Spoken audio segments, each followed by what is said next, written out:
what is the content that defines who your brand is, who you are, and who your customers are, and what are the shared and joint values that you have together. One of the interesting things that we're so lucky to be a part of in this like D2C revolution that we're living in is that the market is fully decentralized. Yes, you still have like those major players that suck up, $2 trillion market cap, right? But you also have you also have the ability to grow an audience of people that are like you no matter what. So making sure you have that clear understanding of your brand. And the ones that I like the most and the people that I follow the most are oftentimes not even close to being the most beautifully executed, but they just happen to be things that I'm interested in. Yeah, that makes total sense. And if you haven't met Andrew, he's always like this. He's, tons of emojis in his text messages, which I love, and full of great jokes and smiles. So always a good time hanging out with you, Andrew. And thank you so much for introducing Jackie. Jackie, thank you for taking the time today as well. So, in your experience with email marketing, what is one of the most common mistakes that you see merchants make when creating content for email? Ooh, Andrew and I have talked a lot about this over the past couple of days. I'm pretty positive the main one is within calls to action. Just everything to do with the call to action. I don't know what it is. There's pretty simple rules, which we'll explain over the next little bit here in our slides, but people tend to really forget about calls to action, not put them in the right place, not drive people to the right pages on their site to get them to convert. So we're going to talk a lot about kind of the basic formula to creating an email that really converts prospects into purchasers and really helps you get people onto your site. Andrew and I are big fans of the email is the party and the website, or the email is the invitation, the website's the party type of methodology. So we're going to walk through lots of different ways to get people to really get into your emails and start clicking through. Sounds great. And I know that if we have time, you guys are up for doing some live teardowns at the end of the session. What's the best way for us to do that? Should we ask our merchants to send a test email to you, Jackie, or what are your thoughts? That'd be great. So I'm going to put a message up on the sticky message in the chat so you can see it. I'm going to stick it there. And y'all can send over your emails to my inbox and we can tell you what's wrong with them. That's great. So basically they should hop into their Klaviyo's, their MailChimps, whatever they're using. Yeah, whatever you're using, just use it with if you want to pick your prefix or make your subject line test for webinar, that'd be great. All right, cool. So you know what? I'm going to let you guys take it from here. Thank you so much for taking the time. And if you need me, I'll be in the control room. But otherwise, take it away. Thanks, Tom. Excellent. Well, thank you once again so much to Hans. You guys know Hans intimately well, so I'm jealous of you all who have attended many of these courses over time because I only get to talk to him from time to time, and that's always a special experience. So email content masterclass is the topic at hand today. I love that we have people from Melbourne, Australia, to London, to California, and everywhere in between. I'm actually calling in from Spokane, Washington. And Jackie, where are you at right now? I am currently in Portland, Oregon. Excellent. So the topic of this is creating winning content that drives sales. So winning content that drives revenue, winning content that drives your brand, winning content that drives a difference in the life of your customers. So we're going to back up a little bit and give you a little bit more about us, just so that you have some context. But Tinuiti is the largest independent performance marketing agency across the triopoly of Google, Amazon, Facebook, and beyond. Over 650 employees. We manage $1.5 billion in annual spend across those channels. And we have an award-winning culture across the organization at Best Place to Work in 2019, 20, and every other culture award you can imagine. Our conversation today is based off of our CRM and email marketing expertise, of course, along with creative services, feedback in cahoots there. but we cover most earned media channels, all paid media channels, including OTT, CTV. And then we drive strategy for our clients through utilizing our analytics and marketing science through integrated media strategy across channels. So as Hans was hinting early on, we have been working with Shopify clients since before Shopify Plus existed.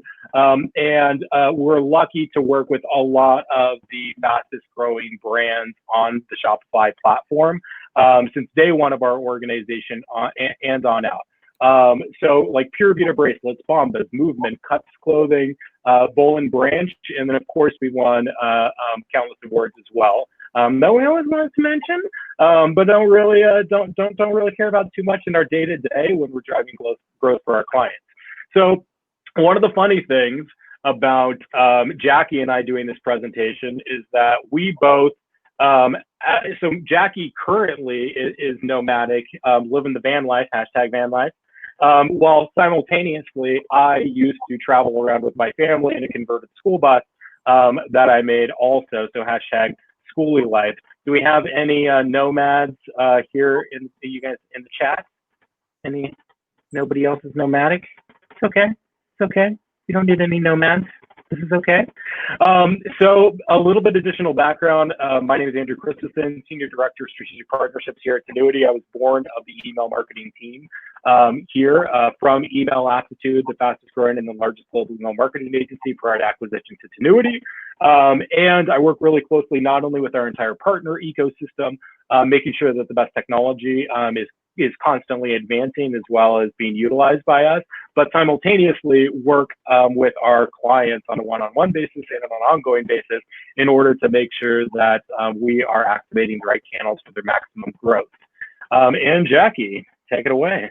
Yeah, for sure. Thanks, Andrew. I am Jackie Rivera. I'm a strategist under the CRM and email channel at Tinuiti.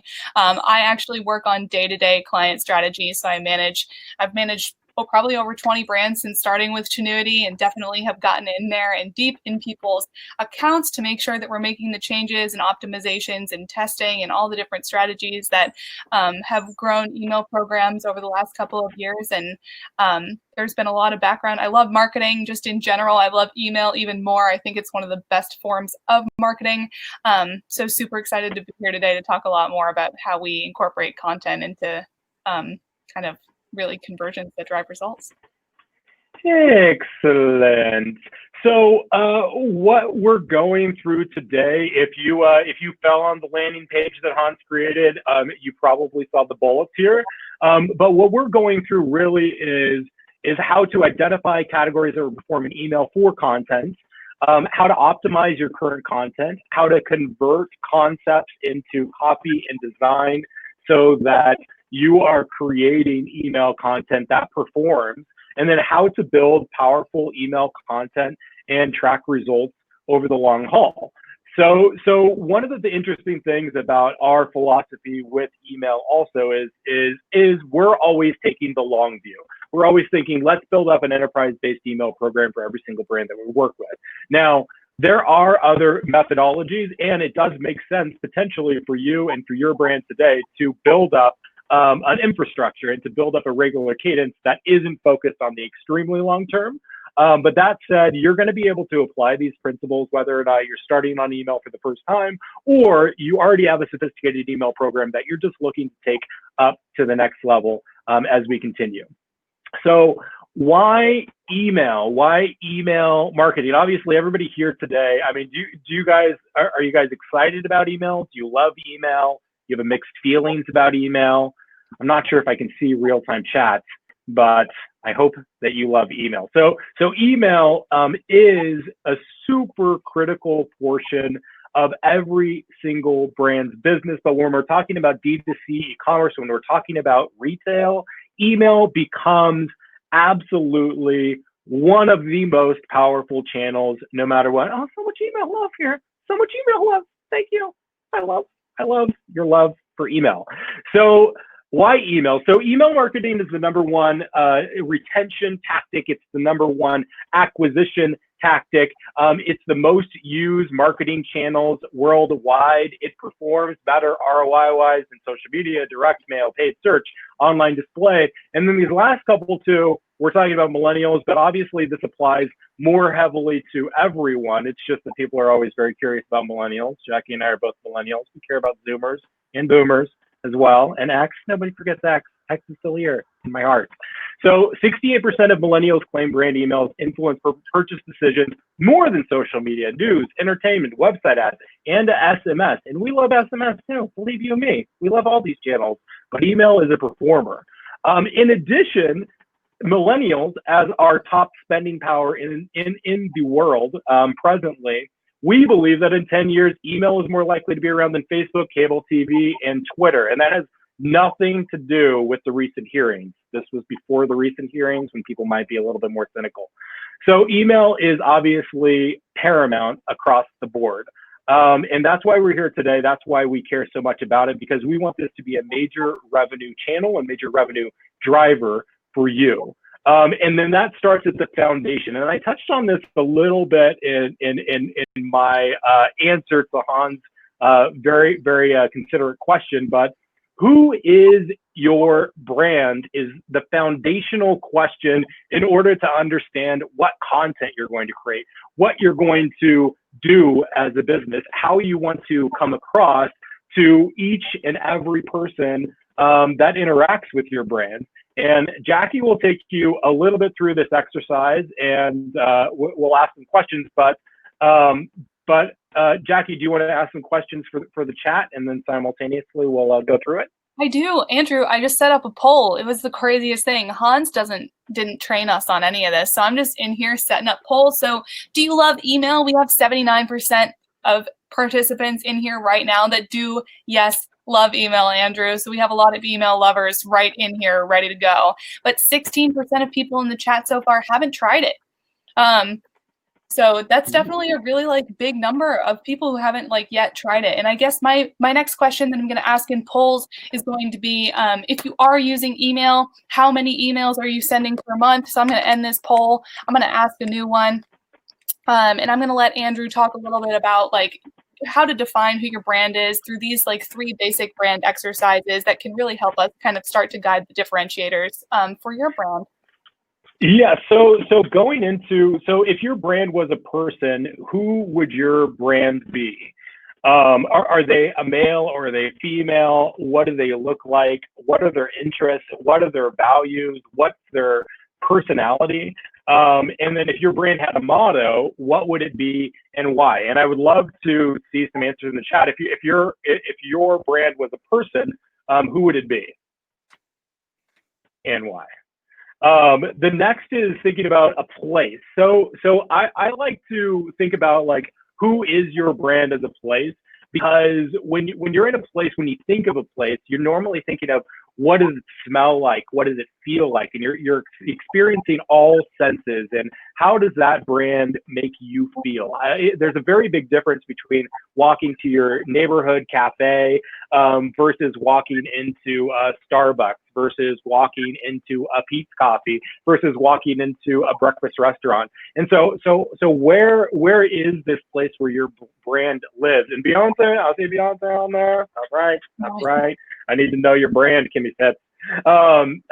So would your brand be chic, comfortable, cozy? Would they be intimate? Would they be super reserved? Would it be highfalutin marble walls? And just thinking about that place, what vision is that for? And then if your brand was a thing, what thing would your brand be? What is the most representative item that could possibly represent your brand? Is it a disc golf cage? Is it a basketball hoop? Is it something entirely not sports oriented? Probably. Is it a sandy beach?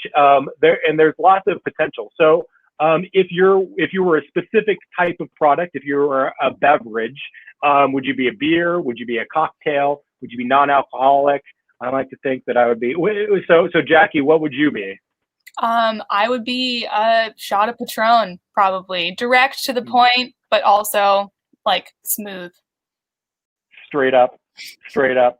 And I think I would probably be like a ginger spritzer. I think I like, you know, a little fun and excitement, but also a little health oriented, focused, but shocking. Hopefully shocking. Yeah. And we got a shot of whiskey, a little Malibu Bay Breeze, juice box.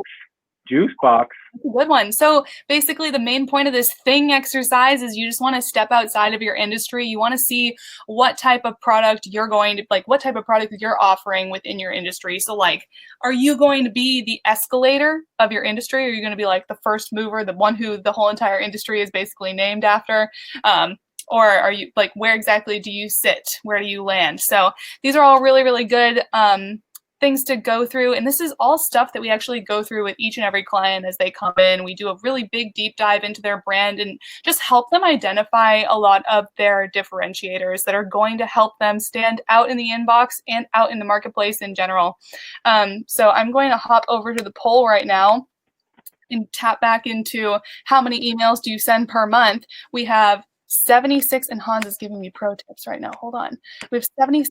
It's not allowing me to share the poll, but I'm just going to read it to you anyways. We have 76% who send 1 to 4 emails per month, 17% who send 4 to 11 emails a month, and then 5% who are sending 12 plus emails per month. That's pretty good numbers there. Definitely seeing a lot of like room for us in those 1 to 4 categories to start to boost up our content, to maybe have a little bit more to talk about after today, after we kind of just define what some of our brand personality traits and values, etc., are, and then kind of how to turn that into content. Yeah, and I really like this actually, because I saw somebody in the chat say that they were a daily sender. So when you think about 80% of folks are sending 4 emails or less, that means that the most that they're sending probably is a weekly email, right? And then everybody else is sending a little bit more than that. So the top 20% is sending 12 or more, which is probably a little bit more of a regular cadence. And then you have daily senders still in here also. So I think really strongly, if you're sending a very high volume, then you need to care about your content even more, because we're building intimate relationships here in our marketing, and we want to make sure that's super top of mind. So who is your brand? Hopefully you know a little bit more about your brand. Hopefully you're going to be able to do this exercise a little bit more on your own in order to build it up a little bit more, so that you can identify, personify, locate, and figure out what your values are as a brand and how you share those with your clientele. So then the next is how to identify categories that will perform in email. So this is kind of the foundational piece when we're thinking about content. What are the content categories that we know are going to work? And we've refined these down for you, and Jackie has come up with the 4 Ps here for you in order to break down, so you can think about content in the most simple way possible. Yeah, thank you, Andrew. So looking at all of these pieces of content, the reason why we want you to know who you are before you start to kind of take your content and put it into these 4 categories is because you only have so much attention from everybody. So we want to make sure that the content that's coming across, we want it to be unique, but we also want it to be consistent. We want it to have everything that's great about your brand kind of really thrown in there. And I've separated into these 4 categories that you can really start with to start to build some of your email content. So we have promotions starting first. It's a pretty obvious one. Product launches is another super obvious one. Any type of new arrivals. Product features are another great one. Product/category features. You can always kind of spotlight on their personality. We wanted to add this one in here because any type of branding content, thought leadership, that can really be a great time to let you and your differentiators shine throughout the marketplace. So we're going to start with these 4 Ps to basically build out our content. And I've actually taken these and I've built them into a sample content calendar for a company that I made up. But first, I'm going to say, what content do you send the most in the polls? Promotions, product launches. I should have preloaded these, but features, personality. So in the meantime, I'll say, so daily emails annoys customer too much is what Alex said here. And while I actually do think that when you're thinking about frequency and cadence, that daily can be very intense, and daily over a long period of time for people that aren't super engaged is is a significant thing to point out. One thing that I will say, Alex, is that some customers are going to perform better with the daily email potentially. So depending on what your brand is, depending on what you're selling, depending on what your product life cycle is, depending on how you're representing your brand and how voracious your consumer is, daily emails could be the right recipe for one brand. And I think one of the things that we want to make sure that we're conscious of is that consumers are going to act in a different way according to who you are, how you're communicating with them, and what they are. And your preferences, you have to remember also, are not your consumers' preferences. For me personally, I subscribe to like a few brands and I really enjoy the emails and I like buy from them occasionally. And I'm probably a VIP customer for them, but otherwise I almost don't even like getting any emails. So it's interesting because I know that the way that I feel is not the way that audiences feel that we're marketing to on a regular basis and driving revenue for. For sure, totally, Andrew. And honestly, there are some daily senders that I actually like am fine with them ending up in my inbox every day. Some of my favorite examples of emails that you'll get are like Made Well emails. They end up in my inbox every day. Anthropology is in my inbox every single day. And also the Hustle newsletter. Those are all three great examples of emails that I will never get tired of. I'm pretty positive Anthropology emails me about like a scarf, a shirt, and a pair of pants every single day, or a candle or something like that.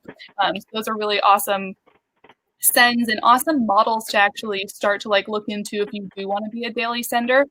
Just kind of mimicking the behavior of those brands and kind of the way they vary their messaging, I think is a really good piece of insight as you start to look. And then as you start to look at kind of frequency and how much you want to be sending, I think it's really important to start to model off of different brands that you like admire in your space. I pretty much only like clothes, so I don't really open emails on anything else other than the Hustle, which comes every single day. So like Reformation is a great one that's like a bi-weekly sender. And then I don't have any examples off the top of my head that are kind of like once a week, weekly newsletter senders, but I'm sure I'll think of some as we kind of move into this. But I'm going to publish this poll that says, what content do you send the most? And I'm not sure if it's showing or not, but promotions are at 40%, product launches are at 18%, product features are at 16%, personality is at 14%, and then 9% is for other, which is actually really, really interesting insight. So it's like, it seems like y'all are real promotional heavy. And hopefully I can hop in here and rock your world as to how to kind of make that a little bit smoother for you. So Andrew, you can hop onto the next slide and we can talk about this content calendar we have right now. So yes, and I'll hand it over here to Jackie to break down the 4 Ps a little bit more, and then with this incredible company that she made that maybe we should go in business for. It could be nomadic also. I don't know. But before we dive in, I think that looking at 40%, what content do you send the most is promotions. I think that balancing out promotions is one of the things that's going to be super top of mind, and not training people towards promotions is always something that we're thinking of. And you can break that down a little bit further. So how do we apply these 4 Ps to Spice Time? Spice time. Spice so time. I had this really long conversation the other day because we're both like kind of like weird, crunchy van people about how we get a lot of our food like from foraging. So I thought that Spice Time would be like totally perfect for us because I frequently am watching I'm picking blackberries all around Portland right now, which you can all over the place any time of the day. And he's growing a bunch of different stuff and making it into oils and tinctures and spices from his garden. So Spice Time is our brand, and Spice Time is looking to send 8 times in September their audience of 10K subscribers. So what I've done is I've started them all out at 8 cents, which means each of the 4 Ps gets 2 per send, basically. So each percentage is at 20%. So, or 25%. I'm sorry, I can't do math. That's why I am in marketing. So the first thing that we have on here is like a spicy sizzle sale for Labor Day weekend. We always want to make sure we're in the inbox for Labor Day weekend. Spice up your life with new arrivals is a new product launch, but we have the sizzle sale still going on. So we make sure that that's a sub feature within the email. Time is trending. Time and time blends we love is a great product feature. Personality, garlic powder versus garlic salt. Andrew, I'm team garlic. Here you go. I love me some garlic pow pow because I think that garlic powder needs to be separate from my salt, and I want to be extra generous on my garlic powder but sensible and to taste with myself. So if I sent you this email and I said garlic powder versus garlic salt, who will win? Would you open it? I'd be intrigued. What do most people think? I would think that most people are garlic salt, but I think that I'm on a higher plane of thought. I mean, it's only people who are truly good with spices that can actually work with the garlic pow pow. Okay. Then we also have Fall in Love with Fall Spices. That's another product feature. Make It Hot with hot chili powder, new arrivals. 3 recipes to try with rosemary, and y'all will get this sample content calendar in this slide.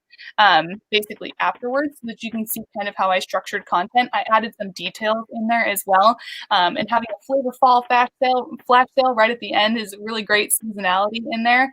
So user generated content is in here, refer a friend pieces are in here, and all different sub features are in here, such as popular products and things along those lines. Because while we want to be focusing on our main category, that's the main P, we also want to add in sub features that are going to encourage people to purchase based on some key motivators that Andrew and I are going to talk about in a little bit. But this is basically us trying to identify what performs.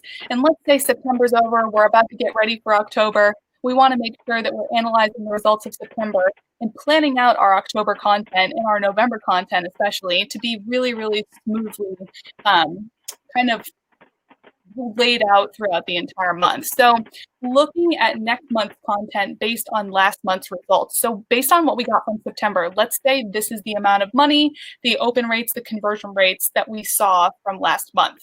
So what I've done is I've taken it, and instead of doing a 25% split for every single one of the 4 Ps, I've separated it into seeing frequency for every single type of category that actually comes out based on the metrics that we're seeing. So we see promotions, they're super high, our open rates are super high, our conversion rates are super high. We only want to send those about 20% of the time. We know they're going to convert. And the thing about promotions is you have your high promotional times of the year. You have your Valentine's Day, your Easters, your Memorial Day, 4th of July, Labor Day weekend, Black Friday, Cyber Monday, Christmas probably. You have probably 6 or 7 months out of the year where you are expected to send a promotion and expected to get in the inbox. But what about the other months of the year that are seasonally low? What about our Augusts, our Junes, our kind of random months, our Januaries especially are typically very seasonally low? That's when I would say you want to look at your content to optimize to flatten your revenue month over month and say, maybe we only do 1 or 2 promotions for the month of September, but maybe we up it to 2 or 3 for the month of October. Maybe we kick a little bit higher for the month of August. Maybe we kick it a little bit higher for the month of June to make sure that we're balancing out our revenue over time to encourage people to buy at a consistent rate over the course of their customer lifetime. So that's kind of how I would look at promotions and promotional strategy. And honestly, if you're one of those brands who's just love to be promotional, then that's totally fine. You do you, go ahead and do it. But I definitely look at brand prestige and a lot of promotional strategy as one of the highest pieces of making sure that people will come back and actually buy your product when it's full price. We don't want to miss out on those periods of time because there's actually 3 product categories in here that we're asking people to come in and buy at full price. So don't devalue your brand. Don't continuously send out promotions so that your consumer base gets promotion fatigue. Be really careful with promotions. So I'd always put that frequency as almost the lowest category, even though it's your top performer, unless you want to drive just a little bit of additional revenue to push you over the edge and flatten you out. Yeah, and one thing that I will interject in regards to that as well is that, so the way that I like to describe email marketing is as the trifecta. So it's the trifecta of marketing in one scenario. So you have direct marketing, you have information marketing, and you have brand marketing all combined in one channel. And noting that it's not just a direct response channel, noting that it's not just a branding channel, but it's this combination of educating your client as well as letting them know who you are and what you do and how you operate, as well as new product launches and product features, as well as a promotion when it's appropriate, makes a lot of sense and can gain the highest potential conversions across the board. Jennifer, I saw that you asked, so more promotional emails during slow seasons. I think yes. So if you look at what a full 365-day calendar looks like in regards to holidays, at least in the United States, it is ridiculous. Pretty much every single day is like a holiday for something. So you can take all of the major core holidays, and Jackie can spout off all of the top performing ones off the top of her head usually. But you can take all the top performing ones, but you can also steal additional holidays here and there as they make sense for your brand, for your brand's personality, for your brand's values, and make a promotion out of it. So it can make logical sense even during very low periods. What are the low periods, Jackie, and what are the best periods? Typically our low performing periods, it really depends on your brand and it depends on when you're actually sending promotions.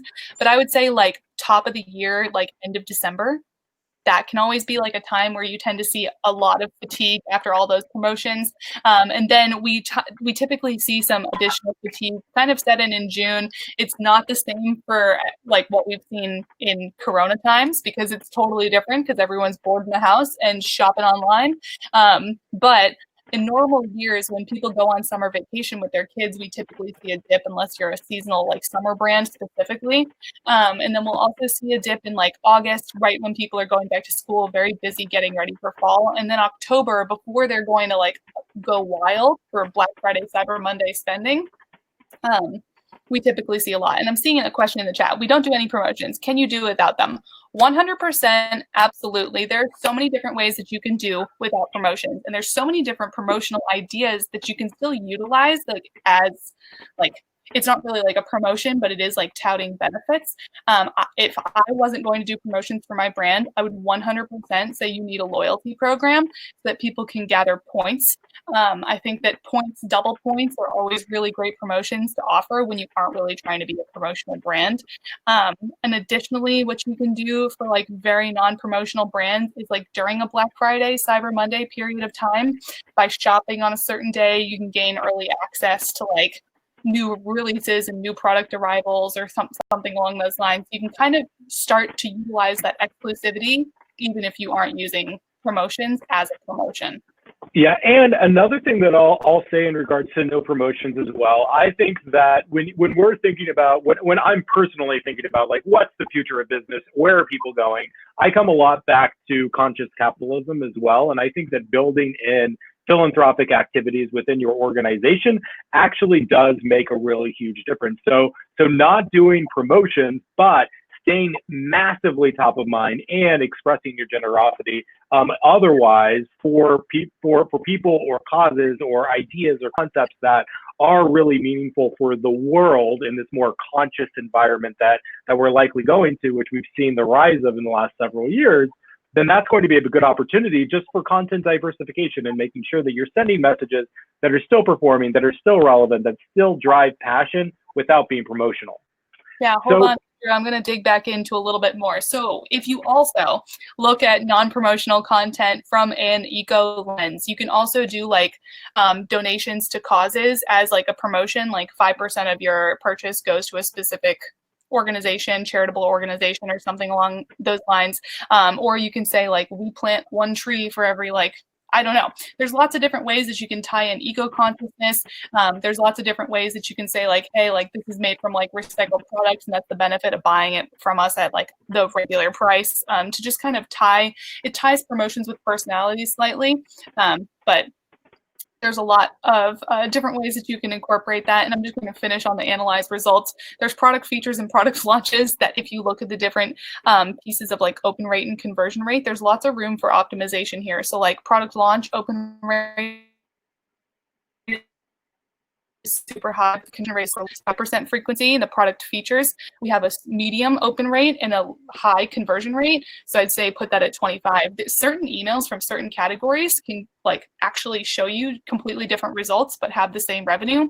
So like if I were to look at product features would be the only ones that I did like subject line A/B testing on or something along those lines, because that's where we're seeing an open rate dip. And we can probably optimize that a little bit further to get people into the email and converting. So there's a lot of different things that you can do with this. And then personality, just look at your rates. They're going to be different on every single one, but just make sure that you're analyzing each one of these pieces and then assigning a frequency to that based on that.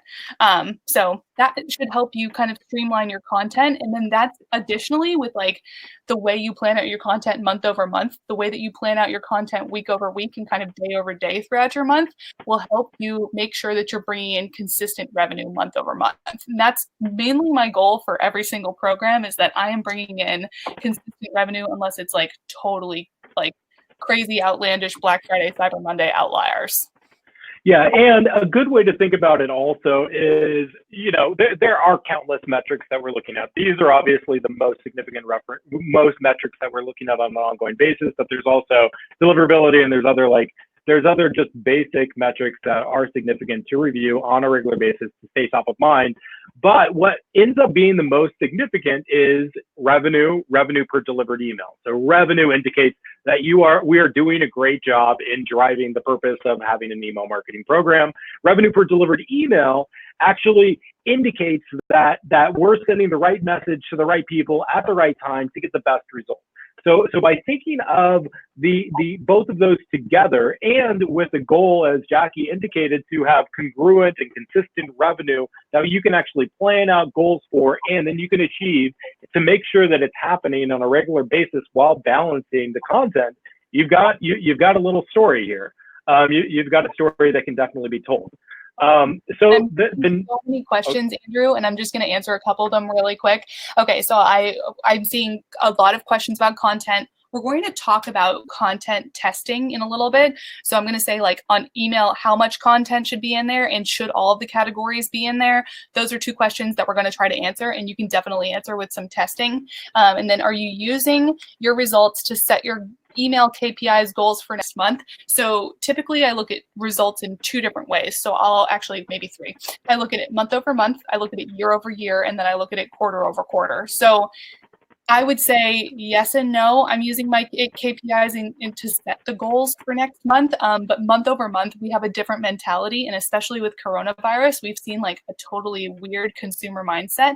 And Andrew's actually going to dig into kind of consumer behavior and what we see people's mindsets being, to help us kind of see how, like, I'd say consumer behavior at every point in the year is a super important thing to look at, as well as your KPIs to set your goals. With that. And I would say that there is relevance to even thinking of outcomes as we're approaching them. So what are the potential outcomes of the election? How is that going to affect people? What is the potential outcomes of this Black Friday, Cyber Monday different from other ones? If there's like a vaccine that comes out super early, does that change like the way that people are generally feeling and acting and responding to? And how are we going to talk to them about that? And I think that going through those thought exercises is going to give you a lot of context and clarity into what you want to communicate, or how you want to communicate, or what you want to be cognizant of in the mind of the consumer, or in the mind of like any normal person that's going through this crazy lunatic time that we're living in. So the next thing is how to promote without being too much of a salesman, is really what this next topic is. And as a professional communicators, professional marketers here, and people that are like so obsessed with psychology, this Influence is probably one of the most foundational books and book recommendations that we can give you in regards to, if you haven't read it, you should read it. If you have read it, read it again. It's useful. And the core of the book by Robert Cialdini is actually evaluating what are the key motivators that people have. So what causes people to take action, and what drives results, and what makes people do things. And so if you go into like behavioral economics and you go into psychology, this is actually what is revealed, but in a tactical way that makes sense. So first and foremost, social proof. So I saw a question earlier actually asking what user-generated content is. So user-generated content is any content that's created by your customer. So that could be a review, that could be a product picture, that could be like a lifestyle imagery of them like standing on the beach wearing your swim trunks. So user-generated content could be a great variety of things, but it's basically, are people taking pictures of your product and then posting it on the internet? Are they writing reviews and posting it on the internet? And So social proof could also be influencers. Are you giving influencers your products to take pictures with and to explore and to drive business? And are those influencers sharing those assets with you so that you could utilize them? So social proof, in my humble opinion of spending a lot of time with a lot of people and working with a lot of brands over a long period of time, I think that social proof is by far the most powerful element for persuading people to do anything at all whatsoever. And you can take someone who's marginally persuaded or not even persuaded at all, maybe not even thinking about buying something, and you'll be like, oh, Michael Jordan wore those, or Michael Jordan's probably a bad example. That shows my age a little bit.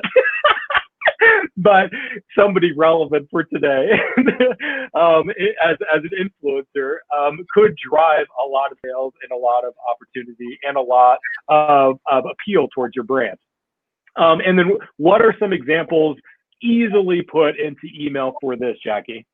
Just any type of Instagram grid. You can do tons of Instagram grids with like external plugins. You can also do reviews. If you have like reviews, you can actually put them within your email to show like our products get 5 stars every single time. My favorite one is the use of reviews in like cart abandonment and browse abandonment emails, because then it actually is showing the product. And then if you can dynamically pull the review for the product into that email, it helps kind of convert that purchase that's already had intent put on it. So that's really good ways to kind of just add in that social proof. And so the other thing and the unique thing is there are some technologies out there that I won't discuss, but there are technologies out there that you could pull relevant keywords even from reviews that are being done, so that if you're dynamically populating an email to convince people or to persuade people to buy something specific, you can have the keyword actually addressing things that are relevant to that person and for that specific product. So moving on to commitment. So commitment is also known as consensus. So Jackie and I look at this a little bit differently, actually, but the way that I see consensus and commitment is in consistency. So people desire to be consistent. So when you say that you stand for something, that you believe in something, you force yourself into actually having to be congruent with those beliefs and those systems. And so because everybody has this sort of drive towards wanting to be committed or wanting to be consistent with their beliefs and the things that they've said and done and the things that they've done historically and who they've been, it makes it so that being consistent and actually showing commitment to your client or your customer base, or making the opportunity for them to raise your hand can really drive performance and growth. And then Jackie, do you want to give some examples in commitment in email? Yeah. Email? Yeah, there's so many different ways that you can show commitment and show, like, speak it into existence. I think that invest in yourself is a really, really good way to like start that commitment. Oh my gosh, I'm so sorry. Additionally, how did I forget about this one? Free returns and free shipping is a great way to say that we have commitment to you and to our clients. 24/7 customer service. Any of those plugs that you can put in the footer and the bottom of your email are really, really great. I'm sorry, I'm also like messaging people on Instagram and like sending them stuff, so at the same time as I'm doing this webinar, because that people are hitting me up in the chat. So definitely like free shipping or any of those things that you can tout throughout your email can be really, really, really helpful to show that you're committed to delivering the best service, and then sticking to those things as well is very important. Yeah, and echoing that or reiterating that, so those persistent banners in email. And so I'm used to seeing, I'm used to analyzing a lot of emails, and I'll see that people will say like free shipping, free returns, or free shipping for over $75 or something like that. And they'll have it on their site. They may have it in their email, but it's like in the footer, hidden, and nobody's ever going to find it. But if you have that persistent banner right at the top, right underneath the header, with that risk reversal offer, meaning what is the thing that everybody is basically concerned about, and everybody's thinking, well, free shipping, right? Everybody's thinking about, well, what's this going to cost for shipping? And then also, what happens if I don't like it? So you have all of that information really straightforward, really upfront, and really consistently present. It convinces them that they can trust you, because you're not Amazon. who we all know that you can return it no matter what.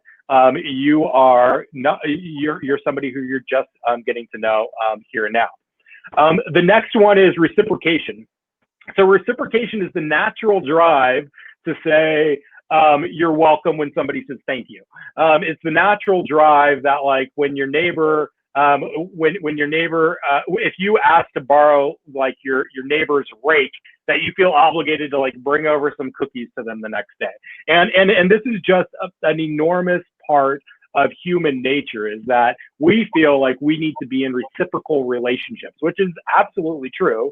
And it's not a bad thing. So when I was talking a little bit earlier about like social causes, this is where I think reciprocation and value alignment really makes a big difference, because when we're talking about giving to a philanthropic cause, even if it is still for profit for you, and or a portion of it like goes, or however you have it organized for your organization, I think that encourages like people feel like they're getting additional value. They're not just buying a bracelet, they're buying the ability to feel proud that they donated to a certain cause that is in alignment with their values and their ideals and who they are and who they want to be.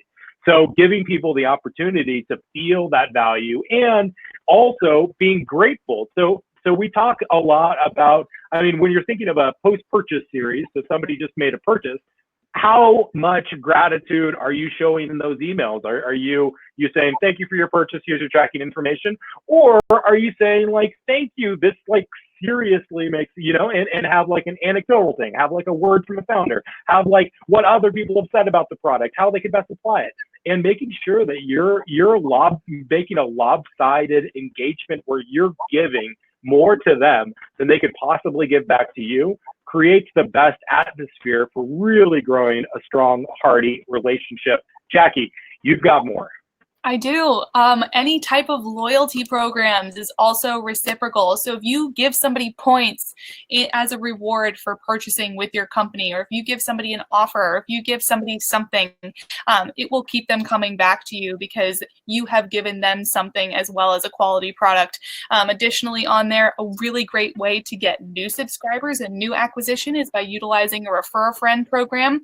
If you give 20%, you get 20%. So that can be a really, really great way to use reciprocation in your favor for any of your emails. Those are two plugins that I definitely recommend. Sweet. And then the next is liking. So obviously, you guys are enjoying, hopefully feeling like this is value filled, hopefully feeling like you have some semblance of influence occurring to you right now, in which you realize that email is going to transform your business. And that's probably because we have Jackie right here, who's so dang likable, and so being likable, it's a tactic. Now I like him more because he complimented me. I feel like I need to further reciprocate that comment in order to mention how much I appreciate you, Jackie. It's a beautiful circle of life.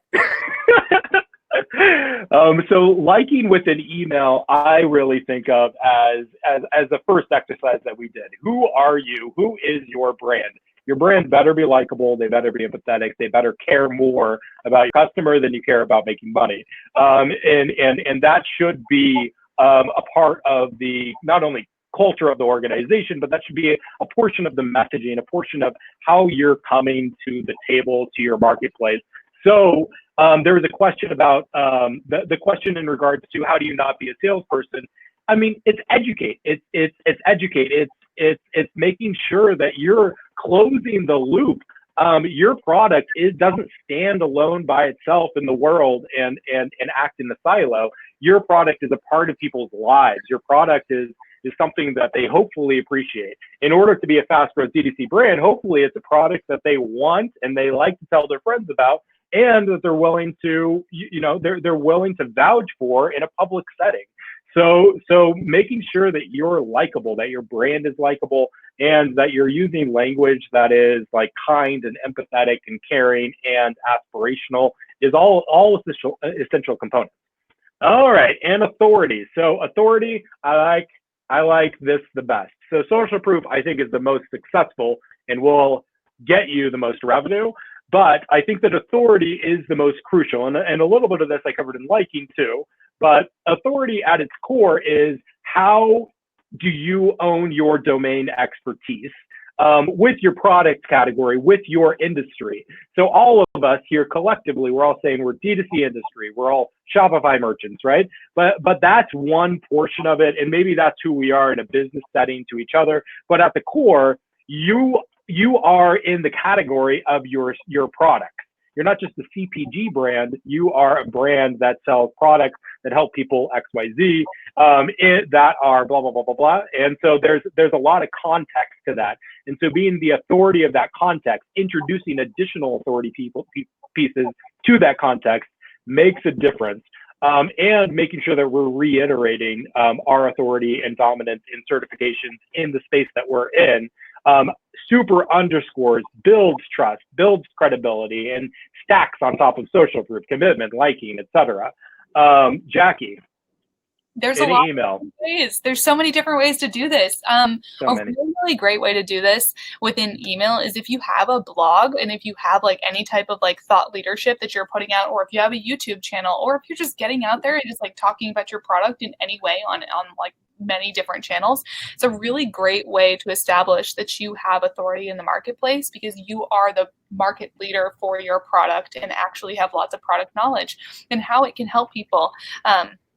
There's lots of different ways that you can kind of like bring value, and that's really through that personality, branded content, anything along those lines, that you would bring in that authority to make sure that people are thinking of you first when they are thinking about like a need that they need to be fixed. So the next facet is scarcity. So scarcity, I think, is one of those influence tactics that like does come top of mind, but also is the one that I feel like easily gets slimy. So Alex asked the question, how do you prevent buyer's remorse with email marketing post-purchase? And what I'm always thinking of is like when you come on a site and it says that you have to purchase within 3 minutes or something in order to get the deal.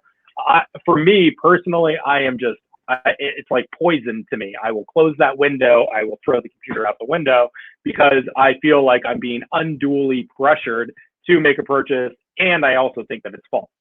So when you're thinking about preventing buyer's remorse, a portion of it is making sure that you have a world-class product. If it's not a world-class product, it's a good product that's well supported, that's priced appropriately. For where you are in the market and what you're saying about it, and that you have a lot of support. What's going to prevent buyer's remorse with post-purchase series? Social proof, more social proof. How do people like it? When people first got it, what did they do with it? How do you get so in SaaS in SaaS marketing, they talk a lot about a quick start program. So how do you start as quickly as possible? And we know that if I have a technology company and you come to my technology company and you sign up for this free trial or paid trial or 2-year contract, whatever, if you do not start and get productive within the first 30 to 60 days, it's likely that you're going to quit, that you're going to have a horrible experience, that you're going to want to return, that you're going to hate, you're going to write horrible things on the internet, you're going to tell all of your friends never to buy from them again. And that's just the fact. So make sure that you're treating these people with the honor and respect that they deserve as your client base also. I went on a rant there. I'm coming back to scarcity. So scarcity is when I think of scarcity most frequently, I always think of countdown timers. So I do think that a countdown timer can be strategic and intentional within email when it's appropriate. The other thing is I think of limited time offers and deals and limited inventory. So when you're doing product launches, you don't know whether or not this next product is going to sell off the shelves, right? So instead of you buying, depending on how big your business is, but instead of you buying X thousand, maybe you just buy 1,000. And then with that one, you do a launch and an orientation around it, and you send it to your most voracious customers as a limited time early offer just for them with limited stock, 1,000 only, and then you sell them out. And you'll get that customer feedback loop. You can advise on products. You can expand that out. So you have various methodologies for being able to think about how do I create scarcity, but also simultaneously you could use kind of like the kitschy little countdown timers. You can also do it for, this is where holidays come in and like, you can only get the Memorial Day weekend sale on Memorial Day weekend. until you get it for Memorial Day week as the extension, as we're going to see with Black Friday, Cyber Monday. But there is a lot that you can do in regards to scarcity actively within your business. And I feel like I went on too much of a rampage there. So Jackie, please bring us back to reality. You're doing great, Andrew. Everybody loves it. We all need this. This is the content about content that we need. Oh, yeah. Really, when we look at scarcity, the only thing that I want to say about scarcity, especially in the middle of the coronavirus, I can't help but be a little bit like so conscious of just making sure that I call this out every single time, because I don't want Andrew's company, I don't want Spice Time to be like, you'll never get time again because they are running out of time or something like that. Again, because they're just running out of cinnamon at an accelerated rate, and they're not even producing it anymore. Like, that's something that makes me a little bit nervous after the toilet paper crisis of 2020. So we definitely want to be very, very careful when we start to do like low inventory, going out of stock, exclamation point, all caps.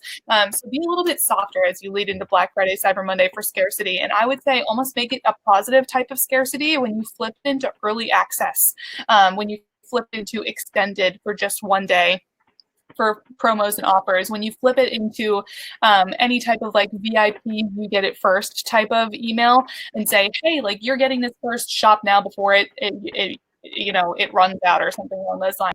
Or, hey, like, stock your cart for the new holiday sale that's like coming out. So getting people in a little bit more of like a positive front end way, I think kind of takes advantage of those like early entry shoppers, and definitely helps quite a bit. And then additionally, I'm seeing some questions in here. Oh my God. Somebody's calling me. That's the worst. I didn't realize. Okay. So basically, how do you offer scarcity when your products are created on demand? I actually had a client that did only pre-order products. I would say that if you offer a promotion with your pre-order, and say, hey, if you pre-order within the first week, you get 10% off. If you pre-order within week 2, you get 5% off. And if you pre-order within week 3, 4, or 5, you don't get any percentage off. So you have to shop early in order to get the discount on the pre-order product. That can be a really helpful way to kind of gather a little bit of extra. And then what's the ideal amount of months if you don't include promotions in that rotation? It really depends on your brand.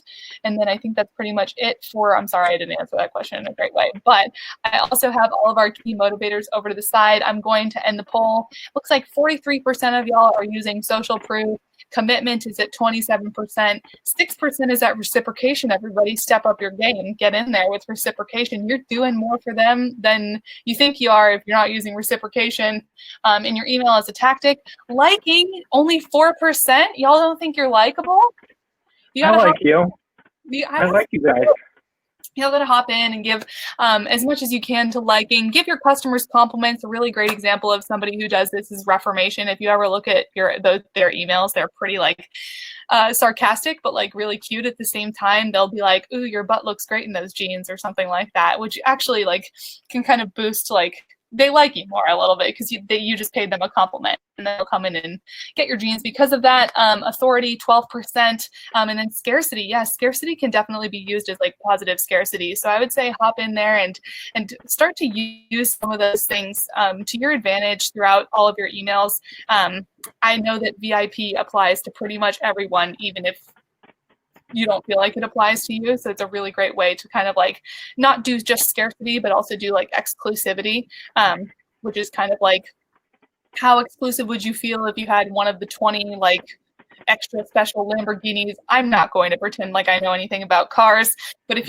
there's only like 10 on Earth or something like that, then you feel like you're part of like an exclusive club. That can also be used as some type of scarcity as well. So start thinking about those different things and those key motivators when you look at your email content, and that should really help you start to really optimize your calendar content and optimize actually the way that you're speaking to your client base. All right. Well, Robert Cialdini, once again, buy his book, please, all of you, if you haven't already. And this next one is email content for test and learn methodology. And Jackie is pretty much going to own this conversation, but I'll start off with my big criticism of over testers. So this is Jackie's pet peeve. This is my pet peeve. This is the pet peeve heard across the email marketing industry. So I call it Silicon Valley syndrome. So what Silicon Valley syndrome really is people that have tech companies in Silicon Valley, Tel Aviv, New York, wherever they may be, Toronto. What they often do is they like to have like emails that everything is A/B tested every single step of the way. And so you'll go into an account and you'll see 50, 100 tests literally on one email or two emails or like an email series. And what that does is it just eliminates all potentiality of you being able to get statistically significant results. It also quelches your creative juices, and it's just completely unnecessary. So instead of doing the Silicon Valley way, what we recommend is Jackie's way. Jackie, bring it to him. Yeah, so definitely looking at testing a little bit differently than they would look at it in Silicon Valley. I completely agree with being like change agile. I completely agree with like iterative design. I completely agree with like making sure that you're always trying to get better. But if you're trying to test every single thing at once, then you're actually just muddying your test results. So what you want to make sure of is that your tests, just like you would want in your second grade science experiment, are independent of any other factors that are going on. You want a control group, you want a variable group, and then you do not want to be testing anything else at the same time. So you first have to determine what key metrics you want to be testing on. And I definitely want you to go beyond the subject line, because there's so many other problem areas that people get so caught up in subject line testing, like on every single send, which it's not helpful, because it's not actually helping you decide something and then put it into practice. So you want to make sure that there's a method to your madness, so that you can continue to actually get results with statistical significance. So there's a couple of different things here. We want to make sure that we test and learn. And then when we test and learn, we test. Okay, so we test like 3 times. We do like an A/B test on subject lines or something along those lines. We do it 3 different times. We see if we get statistical significance. Version A of every single thing, which maybe it was using an emoji versus no emoji or something along those lines. Maybe emojis are winning, so we start to use emojis for the next couple of months. Then we establish a brand new baseline within our subject lines to see if we need to be testing off of that like 3 to 6 months after that. But then I also want you to look at not just subject lines. I know they're like the easiest examples, but like for open rate, let's go down the list. So you can test time of day, day of week. You can test lots of different things with segmentation to manipulate your open rates. It doesn't just have to be subject line testing. There's so many different ways to make sure that you're getting the open rate that's like hitting that benchmark. This is the reason why when people are like, what are my benchmarks? What do they look like? Like, I can't tell you. It really depends on like who you're sending to, what you're sending to them. You really have to establish a solid benchmark over time to even begin testing on, because if without a solid benchmark of like 1 month of just like sending, you actually don't know what your open rates are or what they should be or what you're testing against. So make sure that you establish like a set of metrics that are true to you, true to your brand, and then begin testing off of that. So additionally in there, there's click rate, there's conversion rate. Click rate can be a lot of different things. It can have to do with CTA testing. It can be hero only versus sub feature. It can be menu links versus footer links. So there can be different places where you have different links to see if people are completely digesting your email or not, or if they're even clicking on that. And then there's additionally conversion rate, which has to do a lot with landing pages. So you can test all throughout like where you're putting people on the site. Like, Andrew, how annoying is it when you click through an email and like say you get an email with this Nalgene water bottle in it and you really want this REI Nalgene water bottle because it's the one you've been looking for in the color that you love. And then you click through to the website and it just brings you to the home page. And then you have to search for the water bottle. How likely are you to buy the water bottle? Thank you for asking. I would not be likely to buy the water bottle. Thank you. You're welcome. So that's the type of stuff that we want to make sure that we are testing, because maybe people do actually end up converting more once they land on the homepage of the website. Maybe they do end up converting more if they land on like a category page or a feature page or a specific landing page or just the product page. There's lots of different things to take into account when you're looking up and with testing the same subject line tests over time. Set it and don't forget it, but leave it for a couple months so you can make sure that you're creating new benchmarks for yourself to test off of in a couple months.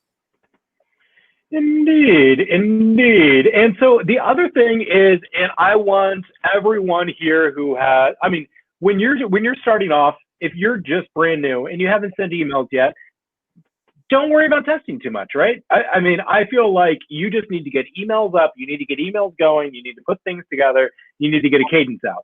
And over focusing on like having like the highest performance across the board is making you fail. It's spending too much time on the wrong things when you could easily just be continuously building the programming and gaining opportunities. And then down the line, after you've focused on growth for a while and you're making high productivity out of your email, then you can convert and move through that. So what is a good amount of customers to aim for a database is like, you have right now. Like, I really say like, it's like any good self-improvement, like compete against yourself. See how many more people that you can like acquire month over month, like see how many people you can get based on your site traffic. Make sure you're fueling your site traffic so you can have a specific amount of acquisition so you can get the amount of people that you're looking for month over month into your database. And if you're looking at for testing in a database, the type of numbers that you'd want to look at there, I like to do a clean half and half. And I will say in regards, I do think competing against yourself is the right mentality, because you want your list not to be shrinking, basically. So as long as your list is growing in a healthy way, and it makes sense, it's good. And I can give a link to a post that I wrote on like list growth that Hans can share also afterwards. But basically, list growth matters passionately. And there are certain percentages that you should aim for based off of site visitors, and you should do other like various list growth strategies. But at the core, you just need to make sure that your list is growing and it's not shrinking. And then when your revenue for email is a decent enough quantity to make it so that you can invest more into email, then you invest more into email. But I don't want you spending all this money on email in order to have it not make any money, because you don't have a list and you're not generating the list and you're not generating profitability. So I'm just talking to that specific demographic real quick. All right. So how often are you cleaning your list? This is like, okay, I get like emotional when I think about deliverability. I'm not going to like, it has nothing to do with content, but I'm just going to talk about it a little bit. You should be cleaning your list every 6 months. You got to be really, really careful about it. You always have to be monitoring your deliverability. And one of the main ways that you can monitor your deliverability is through open rates. If you do not have a deliverability software, make sure you are always looking at your open rates. If you see a significant dip in your open rates, and the most common time of year that you will see a significant dip in your open rates is December of 2020, probably. After Black Friday, Cyber Monday madness, a lot of people do a mass exodus unsubscribe or mark you as spam or send you complaints because of your higher frequency sending. And people start to fall off the list, and then people mark you as like spammy if you continue to send out like the word sale in your subject lines too often. So be really, really careful. Always make sure that you're monitoring your deliverability. And when I look at list cleaning, I don't necessarily think that I'm like removing people completely from my database, but you definitely have to look out for like potential spam traps. Anyone who's unknown, misspelled email addresses. Always look at your open rate is actually the most key like pro tip. If you see anything abnormal going on within your open rate, you could have a very serious deliverability issue if you haven't changed anything else. So be really careful about that. Be really careful about the word sale, and be really careful about just like really spammy subject lines, because like your like Gmail is smarter than all of us. So, and they're scary. So fear them and make sure that you are not running into any issues with them. Because it's a hard hole to dig yourself out of. And I've had a lot of clients that have actually come to us and been like, can you start working with our business? We have horrible deliverability problems, and it's taken upwards of like 6 months to actually fix those deliverability issues with a professional on your account. So make really, really sure that you're monitoring your deliverability. If you should have any issues, you can definitely reach out to Tinuiti, because we can fix them for you. It's true. It's true. We actually, so I have somebody that I'm speaking with right now that is a pretty significant D2C brand that has a major deliverability issue. So a lot of it is best practices. I think early on, every 6 months is perfectly fine. Are you sending email that people want to open? I mean, I think it's the core. Are you sending it to the people that want to read your email? And if the answers to those questions are not what you think should be the right answer should be, then that will cause a deliverability issue over a long enough period of time. So make sure you've got got some sexy, wonderful, beautiful emails coming through. That's all I say. So then the last step here is how to convert concepts into email design and copy. And this is not the last, actually, but this is the illustrious, elusive anatomy of an email. So breaking down an email really, really simply into its fundamental parts is right here. So pre-header, subject line, sender name. Those are all facets that you can test. That's actually the core of the first things that you think of in regards to an email. The next is header and hero. Header, have your brand linked, logo linked properly. If you don't have it linked, I see lots of them not linked, then people aren't going to be able to click through and get to your site. If you have multiple products and or product categories, so top selling products or product categories should be individually linked also in the header. And I've seen upwards of 20 or 30% of people coming through just the header, logo, and category. So if you have this merchandise properly, it's going to be positive and successful for you. Hero, we like to do a hero image on top. We also like to merchandise, write our copy on top of the hero image. Our call to action, very compelling, above the fold. So above the fold means that when you look on your phone, it is right there. So if you open up that email, it is above the fold. If you have to scroll, it is below the fold. A call to action should exist above the whole fold in order to be accurate. This one also separates men to women's, so you get the category differentiation. We have a promotion going on here, so 2 calls to action back to back. This one, get a free gift box. I don't know. I feel like I need to reciprocate with the purchase, perhaps. And then we have our social links and footer, and there's no sub-content category. Anything else to say about this, Jackie?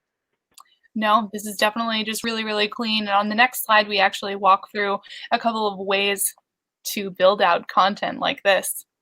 So when it's magic. It is. You know. Okay, go. Okay, thank you, Andrew, for that beautiful song. I will never forget it. Making it magic is actually the way that we look at structuring our email content. So following these really easy steps can help you like nail it every single time. Starting with M, keep mobile in mind. Make sure that all of your text and copy and everything renders properly across all of your devices. Do not forget about mobile. Nobody's looking at your stuff on a desktop. It's a 70-30 split. 70% are looking at it on their mobile devices. And Klaviyo, I believe, actually counts iPads as desktops, but I don't really agree with that. Make sure that it is rendering across every single mobile device properly. So that's the first piece. A, action above the fold. Your call to action should be above the fold. When we just talked about above the fold, if you haven't heard above the fold, you haven't been listening. Above the fold is the most important thing to think about when you're thinking about your messaging. I just want you to go into every single email that you create expecting that nobody is going to read it. That is the baseline. People do not read. People hate reading. They just don't like it. So you have to make it super, super obvious and super, super easy for them to get the message and click through as fast as possible. GIFs and generated content are the next way that we definitely see a lot of people really engage with emails. Having a GIF just like this, that the little tiny van that ties in with the image is just bumping each one of the possible mystery discounts that you could get when you click through. I'd say that this is like a perfect example of a person who might have been or might not have been one of my clients at one point. Definitely like we use all of these different elements to really like pull somebody in and not allow them to make their decision on the email. It's visually appealing. It's a very clear mystery discount, and it's showing you that once you get to the website, you can get that discount to be applied after you add items to your cart, which if you don't actually apply the discount or checkout, you get an abandoned cart message afterward. So it's pretty much just like a win-win across the board. Any generated content additionally in there, we want to add in that user-generated content, those social links, things along those lines. We use a lot of lifestyle imagery with this brand specifically, so anything along that. Increase of promo callouts. This kind of goes along with mobile in mind, but I just want to make sure that your promo callout, whenever you open up an email with a promotion in it, is literally screaming in your face. If 30% off is the only thing that I see, I know that it's not on here, then I am going to be able to make a decision to go to the site. But you want that to be your main message because you don't want somebody to have to search for a promotion. And the C in magic is combining copy and design. Once again, we made this so consistent throughout. All the colors match, the little van matches, everything about it looks really, really clean. And then additionally, I'm so sorry, I totally forgot about the chokers. Andrew really loves chokers. So if he was to receive this email and he's previously browsed chokers, he would have received the just-in chokers feature down at the bottom. So there's some type of generated content in there that's a little bit dynamic for people as well. So these are all really important elements to keep in mind when you're making the design, is to make it magic. Indeed, indeed, absolute magic. So the other factor here is the 3-second rule, right? So what one of the things that makes the most sense and should make the most sense in regards to your email is when people see your email, are they able to understand it, digest it, take your call of action in 3 seconds? And so you can see that this email that may or may not have been masterminded by Jackie is super simple and super interesting, and it makes you want to click through, right? I mean, I'm not wearing my choker today, but I might be dynamically recommended to me based off of my behavior. So make sure that each and every one of your emails is absolute magic.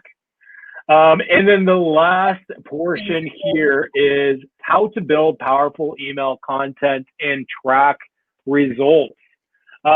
So Jackie, this looks completely different from the last time I saw it. Tell us about it. I'm just like surprising Andrew with some of these slides. Watch out. How to build powerful. How do I put content and copy and design and just all of these different things together? Basically, you assemble your message by taking the concept and adding it into the design, using the copy to tell a visual message of what your design is saying. We did it with the van before, and now we're doing it with Night Shift for Your Eyes. This is another really great example as to how a designer came in and really married design and copy with concept. So it's showing Night Shift. It's really visually appealing. We added in some of our favorite products underneath. We added in some lifestyle images. We added in a blurb about what is blue light to give people some additional education. And then we have still Valentine's shopping down at the bottom, as if somebody doesn't actually come through and purchase on the blue light glasses email, then they have the chance and opportunity to come in and purchase something else. We always want to give people a secondary point of, not always, but in a lot of ways, either with footer links or something along those lines as a secondary way to actually get into an email to like click through to something that interests them. So we want to assemble the message. We want to make sure that everything kind of like flows together, and then tracking results. So when we look at the results for this email, there's like so many different points that you can click on. So we can actually take with like any type of ESP, you can check how many people clicked on every single link. You can see what they were clicking. And then another question that I would have for this email specifically is, what are people actually buying from it? A lot of times it does kind of happen that the email is the invitation and the website is the party, because people actually get onto the website and they buy totally different stuff than was in the email. Although the email had like a huge open rate and a huge click rate, maybe nobody bought blue light glasses off of this. I don't know. I didn't manage the movement account, but there is a chance. So always making sure that you're keeping that in mind. So like where people are clicking and then what people are actually buying once they look at your email. That's how I would look at tracking results. And then on the next slide, we have like a lot of different examples of how we can kind of tell a branded content journey with just really powerful content. I know we lean into movement quite a bit. They just have such a consistent brand, but a brand that also experiments so hard. So like they use so many different elements, but it all looks seamless when you put it together. So these are 4 different of our 4 Ps, like 4 different categories and products. They have very consistent lifestyle imagery, consistent filters, consistent fonts to some extent throughout here, and then consistent like product imagery and things along those lines. So everything looks really, really consistent and really clean, but it's all kind of like that's important. Your content, I don't want your content to be like standalone. I always want it to tell a very like eloquent story as you lead from thing to thing, because as each thing is independent, it's also a piece of something that's bigger. And I'll let Andrew lend a little bit more information to this as well. Yeah, and I think that so movement is fun because we've got to work with them for so long, in assisting in like crafting how they're represented to the world, and especially in email for so many years. But I think that one thing really to take into account here is that all of like their products are diversified now. There is an array of different options. There is but we're still putting a lot of personality in there. We're still doing a lot of that branded content. We're still doing separate product launches or individual product launches that are really, really strongly focused. We're hyping people up for those with other emails in order to get them to sign up for early access in order to show them what's going on. We're doing promotional features that may not go to the whole audience, that may go to specific targets.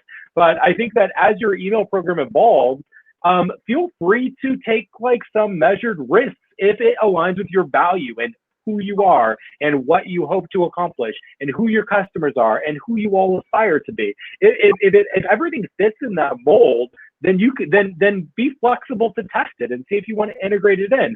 Not all of your emails need to look like identical, mundane, painful, I can't believe people are watching these without blue light glasses sort of scenarios. You want to make sure that emails are compelling and engaging enough to get people involved with them emotionally and intellectually, even potentially. Yeah, for sure. And all those triggers that we listed before, all of those motivators, oh my God, the POW slide. Okay. All of those motivators that we just talked about are all triggers. They are all like emotional triggers that get people to come in and motivate them to purchase. Like this is all very, very important stuff because you are literally identifying people's pain points and how your product is going to come into their lives and make a difference. Is a movement watch actually going to make me more adventurous? No. I don't think so, but all of the people who wear them under that brand, it actually puts you in the mindset for more adventure, blooming into you, hitting your goals or anything that you're seeing already in these emails, already kind of like encouraging some of my pain points around lifestyle. I obviously live in a van, so these type of things, like it makes it actually feel like it's luxurious living in a van when maybe it's not. So there's a lot of different ways to kind of tap into those motivators and pain points to encourage people to buy. And I know that's what we have on how to build powerful content and track results, but I am going to jump into some of the questions before we POW them with the POW. So the first one is, I see more emails being fully designed as graphics instead of graphics in plain text. What is your view on this in terms of deliverability and effectiveness? If it's coded as a graphic, that's fine.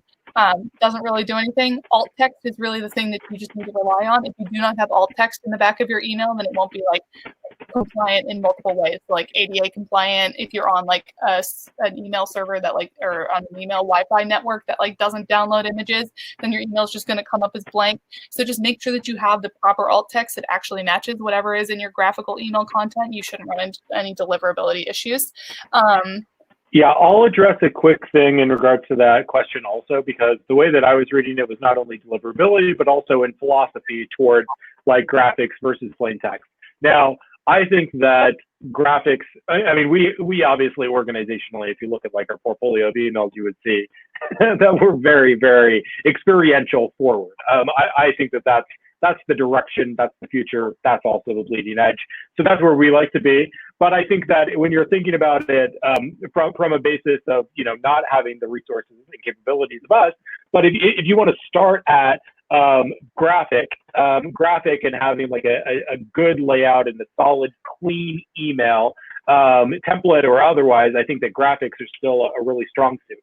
The other thing is, and we've done tests with these with a variety of clients over the years, and basically, if you are mostly text-based, then when you send out a graphic-based email, it's going to perform a lot higher because it's different and it's like engaging, and people are like, "Oh, what is this? Why is this completely different than everything else that I've received prior?" And then on the other side, and when you're mostly oriented in graphics, when we send a plain text email, and this is like a letter from the CEO, this is something that you should have some sort of personal element to it, but you do it as a plain text email when you're predominantly graphic based, and you're going to have a really high performance on that email also. So I think that you should choose a route. And I think if you're product focused, it probably should be the image route, because a picture is 1,000 words, a GIF is 2,000, and a video is 3. Is that how the saying goes? I'm confused. But I think that's the right route. Another question that I'll address, which Jackie may have been getting to also, is in regards to ESP. So what ESP do we recommend specifically? And so we are, as an organization, ESP and technology agnostic, and have been since day one. We actually work with the full ecosystem of ESP and CRM technologies that are out there, as well as now SMS providers. So there's a pretty healthy array based off of like your goals and your needs and things to that extent. I think Hans as well. Hans responded Klaviyo. And we love Klaviyo. Klaviyo is a close partner of ours. There's also SendLane out of San Diego. They're cool. They could make a lot of sense for smaller brands or folks just getting started. MailChimp, if you're on Shopify, I would discourage in a lot of ways because they don't have like the one-click easy integration at that point. And then once you start scaling, you're going to have to get off MailChimp anyways, so you might as well start today. And then on the enterprise side and kind of mid-market side, we do work with kind of like the full breadth. So it goes from like Bronto to Iterable to Braze to Cordial to Salesforce Marketing Cloud to Responses to Celigent to Amarsis, and the list goes on and on. So there are a wide variety of folks, but I think Klaviyo, SendLane, starting from scratch makes sense. Drip is listed on there. That's cool too. Yeah, Klaviyo, it might or might not be my favorite for really easy user friendliness and things along those lines. It might be my favorite. But there's a lot of other ones that are great that are out there that do have the same functionality. A lot of them do compete very closely with one another, so you will find a lot of the same functionality within them. So I do think that it's so specific to like what your needs are when you are choosing an ESP. If there's certain things that you can't go without, just make sure that your non-negotiables are in there when you are looking for your ESP, because it really is the worst to migrate them to a new one. So try not to do that as much as you possibly can, because it's the bear, and it can cause deliverability issues. So just be really careful on that. Cool. How do you organize a customer's journey down all email workflows to make sure you're not overflowing their website? I've had emails come through that are clearly not communicating, and being aware that they've sent me 4 emails in one day, like, for example, a welcome, abandoned cart promotion, and a monthly sale. So I have some thoughts for this one. In certain ESPs, they do allow you to do like smart sending, so you're not sending people any email within like X amount of hours. So you can like kind of set that up to make sure that you have that parameter in place, and you have to make sure that it's turned on across like all of your emails so that they only receive one touch point at every single time. But if you're like, hey, like I really want them to still receive all of these touch points at the same exact time, you can prioritize those. Like you can set flows to go before your calendar send so that the smart sending on your send, unlike your daily send, doesn't interfere with the smart sending. You can also suppress anybody in your flows from getting your regular calendar sends so that those don't send at the same exact time. And then for all of my clients, I build flowcharts on Google Charts or whatever it is to make sure that I'm mapping out all of the timing of every single flow and what the customer journey actually looks like from a lot of different perspectives. So I always look at the acquisition journey, I always look at the behavioral journey, and I always look at like the non-engagement, re-engagement journey when I'm building out flows. And then there's additionally like cross-sells, repeat purchasers, and things along those lines that you can throw in there. But make sure that you're mapping out the timing of each one of those, because if you don't want to be sending somebody like too many emails at once, you don't want to be sending somebody like a 10-touch post-purchase journey when they should just be receiving like, I don't know, regular calendar sends. So there's a lot of things to like keep in mind when you're building that out, and building it all out in the same sheet should help give you some clarity as to what the journey actually looks like. Andrew, anything on that one? Yes. No, so I think that I think that customer journey mapping is kind of the core of that, right? So you have to think that email is the number one acquisition channel, number one retention channel, number one relationship channel. So when you're thinking about folks coming in, what do you want them to see when they're first meeting you? Obviously, your welcome series, your post-purchase series. You want to have the opportunity to indoctrinate them. So you better be suppressing all other emails when they're getting that, in my opinion, at least for the first few touches, in order for it to make the most sense. So you're indoctrinating them into your brand, you're telling them who you are, you're aligning with their values, you're showing them some of your products and services, giving them recommendations, and trying to convert a sale in the first 7 days.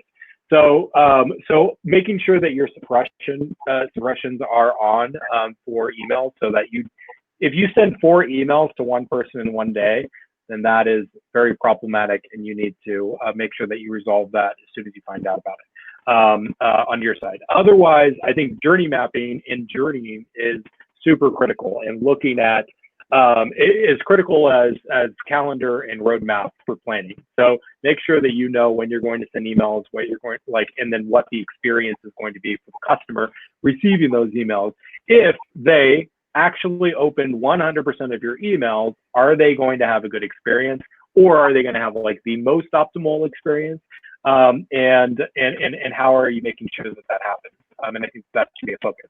There's a lot of other questions about ESPs. I think that we kind of largely want to avoid doing like strong ESP recommendations, but drip, omnisend, constant contact. So I think that some ESPs are maybe not as ideal as others in a lot of circumstances. Some are more aligned with D2C brands and with Shopify brands. We'd be very happy to talk about some of those options. And then if you're looking for more sophistication, we're also happy to address those offline or in another setting to see what kind of makes the most sense across the board. Yeah, for sure. And then final one on here that I'm going to answer: what flowchart tool am I using? It's just all Google. I believe it's under your little thing that there's like 9 things up in the corner. If you have a Gmail account, you can just do that drop down thing. I think it's like Google Charts or something like that. It's really Google Draw, maybe it's called. I'm not even sure. But it's pretty like simple. It's all under your Google tools, and it's a free flowchart tool, so you don't have to pay for anything. Sweet. And then dun dun dun. There's more. But wait, there's more. So we pretty much have covered the core. We obviously discussed magic. We discussed the 4 Ps. We discussed influence and how motivators really drive people to make changes, to take action and to modify their lives because you sent them this wonderful, perfectly orchestrated email communication tied together, maybe with SMS marketing, leveraging your site and your data and your information, and your knowledge base and domain expertise, and it's bomb. All right, so we blew your mind. So from there, what more is there? Looking at a couple examples. So this is actually what this is our OG designer from Movement, Greg Wilson. So I thought it would be fun to show it before and after. Hans loves Movement, which is also why we're focusing on Movement, because Hans loves Movement. And so here's Movement emails before we started working with them. You can still see there's a lot of UGC, user-generated content. You can see there's a lot of aspirational still. You can see that they still have like some snappy language. They got that logo up in there, and it makes sense. And then you look after, so a little bit more what their emails look like now, a little bit more experiential, always having that call to action above the fold, a lot more clean and clear and under control. And then next one, Ivoriella is a former client of ours. And this is what their emails look like when they first came to us. This is actually Klaviyo. This is using Klaviyo templates. Candace Anderson is our incredible and talented designer. And this is a little bit more what their emails look right now. Experiential, following the 4 Ps, looking beautiful. I like it. And then Taft, another former client of ours, what their emails look like when they first came. And I like to use this one because I think that this actually uses some of the best practices. It's just not bringing things to like the ultimate extent possible. It's a lot of the basics covered though, and then a little bit of a transformation of what those look like in present day. And that's just kind of going through a little bit more. Now, let's get judgmental. Let's get judgmental, Jackie. Are you ready? You ready for action? All right. So we have a few emails that we've pulled together, and then hopefully Jackie has some emails in her inbox as well that are going to give further revealing information here. But starting at the top, rate the email. So I guess you in the chat, tell me, how do you feel about this email? What do you think about this email? On a 0 to 5 stars, 1 to 5 stars is what we're doing. 1 to 5 stars. Oh, Andrew, what is this? What do you got? I'm sorry. Okay. Right now, maybe like a 2. All I see is the word free, which like I love the word free. But I don't really know like okay, now that I'm looking closer, how many seconds has this taken me? 10? Has this taken 17? Me? I don't know. 10 seconds. 10 seconds for sure.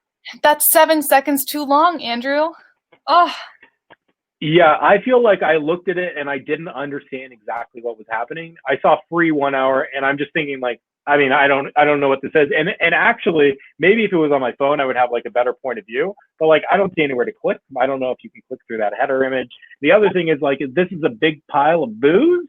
But it was kind of unclear to me. I couldn't tell whether or not that was a big pile of booze or if it was some sort of other mountain that was covering a 1 hour photo sign or what's going on here. Anyway, I would open it and then I would be like, Control-Alt-Delete, which is the incorrect way to delete an email. Go to the next one.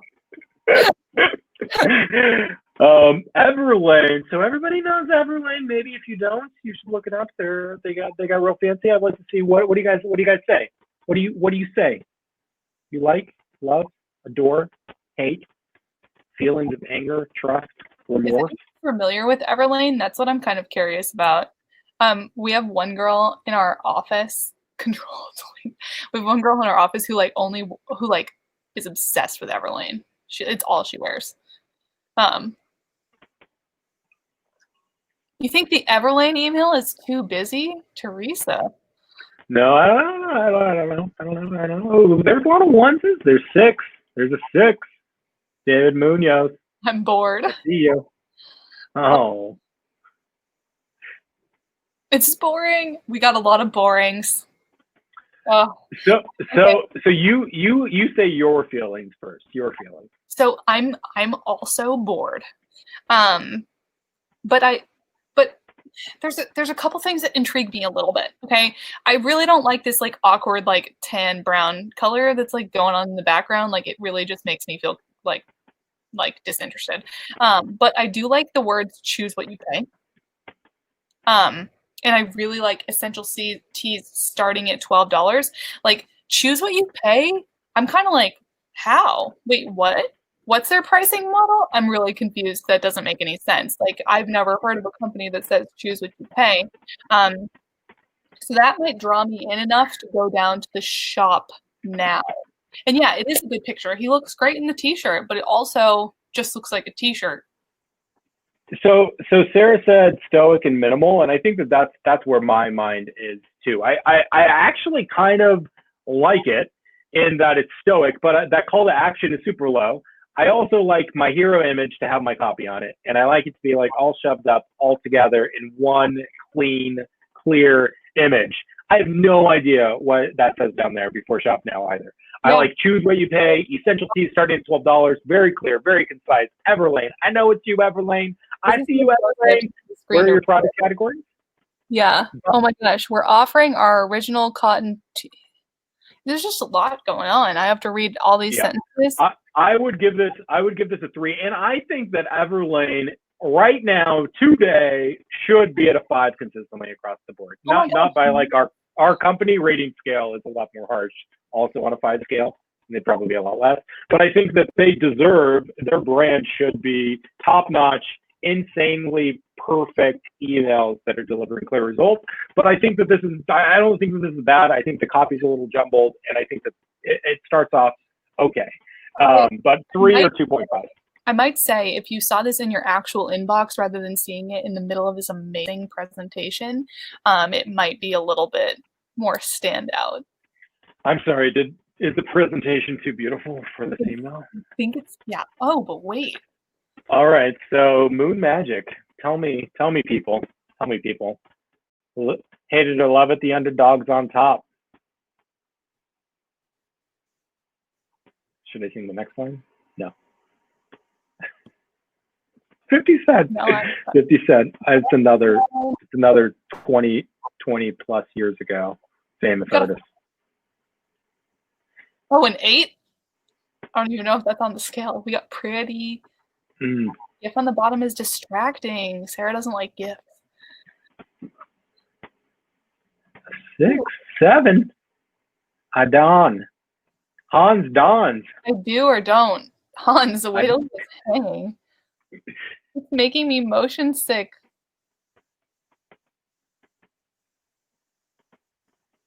GIF is too distracting. Nice. Well, 2 from Hans. Boring. Savage. 7. Oh man. Well, this is one This that is a design that may or may not have been masterminded by me. It's by me. But that's okay. I'll take your criticism and I'll take it back to the team and I'll tell them that it's too fast. Sometimes we do have issues with like GIFs that happen a little bit too fast. Definitely works a little bit better for like a younger audience. I would say for any target audience that Moon Magic is looking for, anything that kind of looks like TikTok tends to work for them pretty well. But definitely seeing that CTA up nice and high. Shop essentials. It's absolutely essential. You know that you're shopping the essential jewelry. Pretty clear. Ways to wear it. What do you think? So I would say I really like the top portion easily. So this is what I consider to be best practices in regards to what it should look like above the fold in general. So you have Moon Magic, Header Perfect, categories. We know a lot of people are going through there. It's absolutely essential. I have no idea what this says once again. So I'm going to pretend like I never read it because I did never read it. And then Shop Essentials, I think that works. It's a play on the same exact word. We're using it twice. That makes sense. And then you have beautiful imagery. For the audience that's buying jewelry that's predominantly this type of jewelry, I think that makes a ton of sense. Then you flick your thumb and it scrolls up and it says ways to wear it, and you have a bunch of examples of ways to wear it. I would also slow down the GIF, faux show, but I like that the Shop Now button is overlaid over the GIF. So that not only do you see, hey, I could buy all of these bracelets when I was just going to buy one. You also have the Shop Now button, which when you're testing out call to action buttons, you're going to test and you're going to test and you're going to test and you're going to test and you're going to test. And then you're going to come right on back to Shop Now, right? Right, Jackie? Shop Now, so tried and true. Yeah, so tried and true. It's the one. But I like that. I like that. And Lisa's saying, is there any text content in emails now? Yes is the answer. Yes is the absolute answer. But we're showing examples with not very much. So get it right. Right, team. What do you guys think? Let's see. What do you guys think?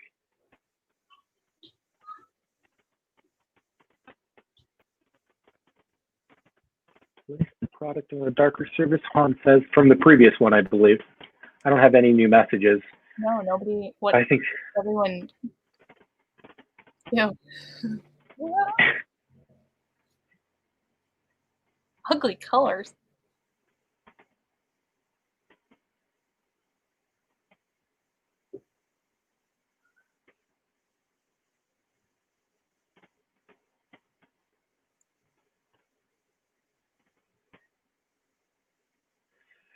Nice. So I think that probably the most significant thing about this messaging is it is completely unclear what they're selling. We don't know who they are. We don't know what the item is that is going to be transacted on. The 15% is absolutely perfect. Very clear message at the top. Use code, very clear. Shop now. That's our message. So this is pristine, but you have to know what you're buying and what you're doing. See what you've been missing, maybe identifying exactly what the product is. But I would say other than the lack of product identification, this is a pristine email across the board. What do you think, Jackie? I mean, okay, it really, like, 15% off when I tell you I want the promo to scream in your face what it is. This is I'm staring, and what's the product? That makes me even more curious. So now I'm going to click the email. But I think I am very, very, very, very, very likely to click through the email as well, because it's intriguing and I probably know what they're selling. And that's all we've got. So before we do this, do you want to do all of the emails that I got into my inbox? Yes, I think that we may need to be not too expansive, but let's do it. Let's do it. Okay. What you got? I'm going to turn my screen share on. My entire screen. Boom. Shared. Whoa. Who's seeing like full on Inception right now? Should I not do it like this? Whoa. Whoa. I think I ended up trying to turn off mine while you turned yours on, and we literally got full on Inception. Okay. Here we go. I'm going to minimize this. Wait, how do I do that? Okay. Beep, beep, boop. Sorry, we did Inception again, but is it still Inception? No, I can see it. Okay, perfect. Cool. Okay. New bars, Mexico plus matcha. Okay, so I'm kind of like not going to tell you, like I'm checking your alt text right now, and it is in there. I just want to make sure that you're writing all of your alt text, which is what I would check on any QA of any email. And this is what the email actually looks like. Exquisito chocolates. Meet this month's new bars. This is pretty. This is pretty good. It's pretty clean. But the one thing that I'm a little bit like stressed about is like the amount of words. Andrew, what do you think? So I think that the quantity of content is really intense, and I'm unclear what the content actually is. And what does it say? Meet this month's new bars. Yeah. So like this chocolate bar. Oh, it's a chocolate bar. Yeah, this chocolate bar like looks good. Like I'm not trying to say it doesn't look good. It does. But like so my thought process on this, here, scroll to the top. That's the top. So if it is Mexico's matcha, so it's selling chocolate bars. So my assumption is that this is actually going into depth with the story of the chocolate bar and like the people that made it and in the process of making it. Right. Is that accurate from the chat? Do we know this? So I think that the core of this is that there is a lot of, I don't think that telling a story is bad. I do think that email probably isn't the best place to tell that story about that specific bar. And if we are going to use that much text, then let's make an infographic and let's make it as easy as possible in order to diversify it. I love the picture. I mean, it sounds appealing to me. I also want to hear some of the background story. So I think that there's relevance there. It just depends. I think that it's too much content for somebody to digest. I want a button. Like this is where the button is. That's the only button. I need the button. It's chocolate. You're selling chocolate. I obviously want it. So just give me a button to press, you know? So say for that one so far, can everyone still see my screen? Yep. Perfect.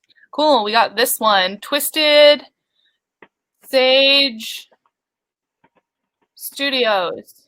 Is that what that says? Twisted Sage Studios. This is kind of like THYME. What's our Spice Time? Twisted Sage Studios presents Back to School Special. School Kit. School Kit. I'd be curious to see like what you're designing in, and then I would be also here to tell you that there's like a couple different things that I think you can be designing in that might help. So I'm thinking Canva, Canva is a really great resource for you. I can tell I don't really know what this is being designed in. I don't know. Maybe Word, something along those lines. So I would say definitely look into Canva. Canva is a great, like, super easy online tool if you're like not using Photoshop or design resources. And then another thing that I want to say about this is it doesn't have any click buttons. The whole entire thing actually isn't even clickable. You didn't put a link to your company. So I have to, it's only a down. button, you have the whole email. Andrew, any thoughts here? Yeah, so I think that clicking call to action is essential. I think that I know that there's a school kit and a college kit, and I can kind of see what the inclusions are, but the product photos are all flat from one angle, and I can't really necessarily tell what they all are. It literally JPEG. Oh no, you have to make sure that you put a link on here. The whole entire thing is nobody could probably click on your email. Because it's all just downloaded as an image. I'm not sure if you sent it to me as an image, but it kind of looks like you sent it to me as an email. I'm not sure. You always want to make sure that it's clickable. Other than that, I think you need some buttons to click on. Cool. Moving on. Beep, beep, boop. Newsletter. July. Okay, it looks like all of your text was on there, your alt text was on there. When I download it, it works. Ooh, if you can't see images, please click here. It helps you see them. Opens up in a web browser. Dear blank, welcome to the first newsletter.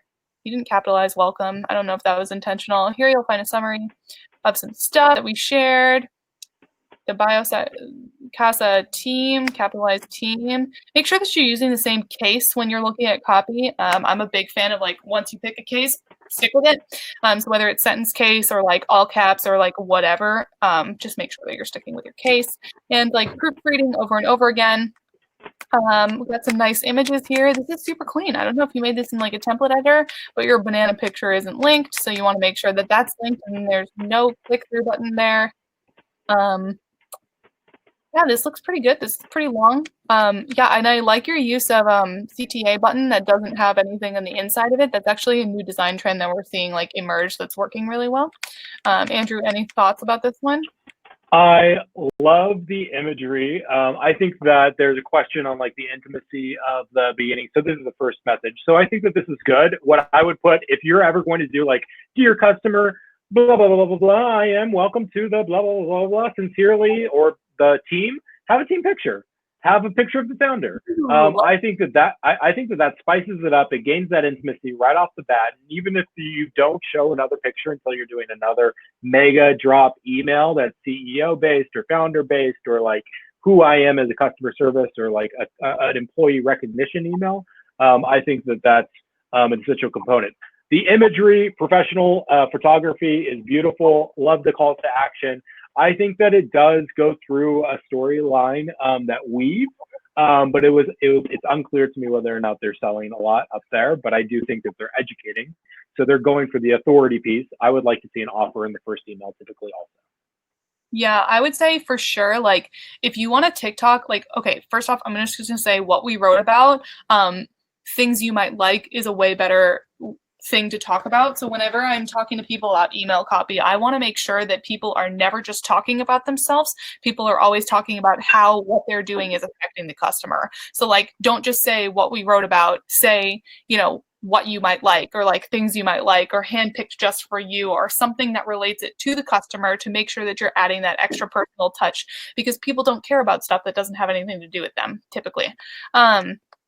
So we see a bunch of read more, and then we don't have like another like CTA here. And then the only time that we actually have calls to action is down at the bottom. So I would say like you should try to maybe plug some of the shop things up at the top. This probably takes you to your website.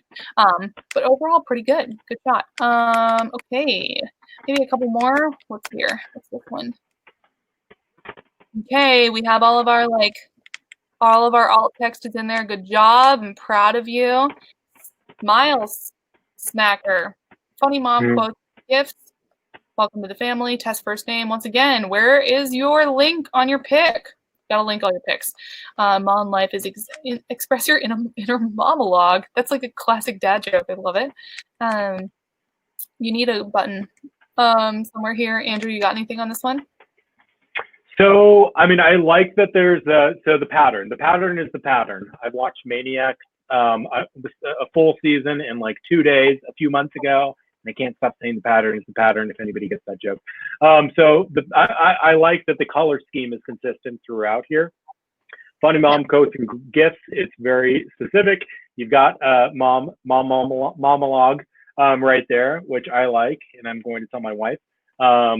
Maybe I shouldn't. I probably won't.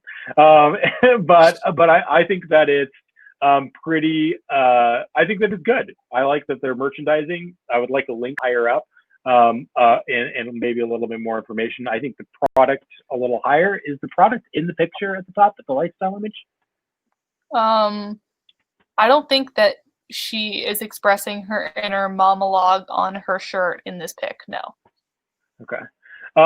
So I think that in general, I think that there's positive attributes to this email, but I would want content probably tightened up a little bit more, and I would want a product lifestyle imagery to include product and for there to be a call to action up there. Yeah, like you don't need to do this much, do less. It might be easier for you too, and it'll still work as effectively. Yes. But I think that there's a lot of the right mentality around that. Absolutely. Okay, cool. Great pattern. Here's this one, display some images. Beep, beep, boop. Okay, I gotta zoom in for this one. Stanzia tiles. Okay. Blue and white backsplash. So, I think that you're on the right track. But I also think if you are trying to sell somebody a $1,400 sink, the email needs to look a lot nicer than this. So I would say that this whole entire blurb that's right at the top probably needs to go beneath the blurb, and then you can use, like, these tiles are like gorgeous. Like, you should definitely use these tiles as like the background to some of your text. Canva. So when I see this, I think like the pattern is the pattern. Like you're a tile company. Your entire image is about creating these like wonderful experiences. If you were to see this Mexican tile installed in a kitchen, it would be absolutely gorgeous on like the countertop, on like a center island, on a backsplash. And I think that really, like, we're missing the imagery that like ties the product to where the product goes, or how it looks when it's in the quantity that you would probably want it in. So I think that I think that if the copy focused predominant, like, was, I mean, I really think that the merchandising should be a little bit different. It should look more like something that you want to, that shows the application of it. That said, if you're shopping for tile, if I was shopping for tile and a kitchen sink right now, I think that I would be intrigued enough to click through. But I think that if I am anywhere even remotely slightly outside of that buying cycle, I wouldn't at all whatsoever. So without it being merchandised better, if that makes sense. Awesome. Yeah, for sure. I would just say, make sure, I don't want to read a paragraph about this tile. I just want to see it in action. So that's how I feel. Estancia Tiles, thank you for sharing your email and letting us tear it down. And thank you to everybody else who's let us tear down your email. I know that this is probably not fun, but hopefully it's yes, thank you so much. Thank you so much. A beaut mute. Look at these pants. They look cute. COVID-19 wardrobe. That's hilarious. Really funny. Okay, only a couple things. You're not linked, and then you're not linked. So you have to make sure you're linked. Because if you have to link in order to get people to click through to your website. I want you to get sales, which is why I keep repeating myself. And then free shipping on orders over $150. Code July newsletter. What? Not up at the top. Tell me that. Risk reversal offer. Persistent banner. Consistency. Put it up. Yeah, that's what I want. I really like most of this though, and I love how the pants match the thing. COVID-19 wardrobe. It honestly looks like very early Reformation. So if you want to use those as one of your like product direct like email inspirations, you could probably build a template that looked like pretty similar to theirs. This is awesome. Cool, guys. Yes, and I would say so. I mean, no matter what, I massively appreciate you guys sharing these and having us review them for you. On this one specifically, I think that this is probably one of the best ones we've seen so far right here in this latest batch. I would say persistent banner at the top and get that logo linked with categories, if that makes sense, if you have like categories that people would click through and go to and get those links set up. But I think that it's relevant and it seems like humorous and is probably well aligned with with the way that you're adding. Sure. Cool. That was an awesome one. And then thank you, Abute. Should we do one more? One more. Okay, here we go. Whoa. Okay. I'm gonna make this big. Okay, here we go. Sale, thank you. Okay, it's from iConscious, but I don't know that by looking at the email. So that's the first thing. You got to get a logo in there, homie. I don't know what's going on, but this is pretty great. I mean, you have lots of masks in here. Okay, so you have a sale, and it's on masks, but then you say thank you plus free ship. There's a lot of messages going on. In here, it kind of looks like you might be using like Canva or something like Canva already, which is great, but I would love to see a call to action in there because your whole entire like hero image is clickable. You link it. So if you put a CTA on top of an image, then that also works. Thank you for supporting. Wear a mask and stop the virus. Make sure you're paying attention to your cases on stop the should be capitalized. Probably we're showing love and kindness by wearing a mask. Say thank you. On an essential mask with everyone with free shipping. Buy 40% off now. It's a pretty good CTA. But definitely want to get like that CTA up a little higher. Andrew, thoughts? So I think that we reduce the quantity of content. I like the hero image, and I think that merchandising some product right beneath that is probably the core.